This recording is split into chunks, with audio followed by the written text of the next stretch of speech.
মোদিজি ওই বাংলাদেশের মুসলিম মুস্তাফাজিরকে আমরা না আইপিএল থেকে গাছ ধাক্কা দিয়ে বের করে দিয়েছি। একদম উচিত কাজ করেছিস।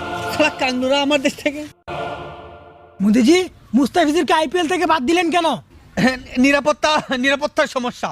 আমাদের ভারতবর্ষের কোনো নিরাপত্তা নেই। বাসু উল্টা বাংলায় গো কেন রাহিস। ঠিক আছে তাহলে বিশ্বকাপ খেলতে আমরা ইন্ডিয়ায় আসছি না। মোদিজি ওই সালা বাংলাদেশিরা যদি বিশ্বকাপ না খেলে তাহলে আমাদের ভারতবর্ষের অনেক টাকা লস হয়ে যাবো। এই কচুপড়া, আইপিএল এর সাথে বিশ্বকাপের কি সম্পর্ক? খেলবি না কেন হতাচ্ছারা? আপনারা এক মুস্তাফিজুরকে নিরাপত্তা দিতে পারছেন না, তাহলে পুরো টিমকে কিভাবে নিরাপত্তা দিবেন? সমস্যা নাই, নিরাপত্তার সমস্যা নাই। কি কস? দরকার পড়লে সেনাবাহিনী নামিয়ে দিব। এই সমস্যা নাই।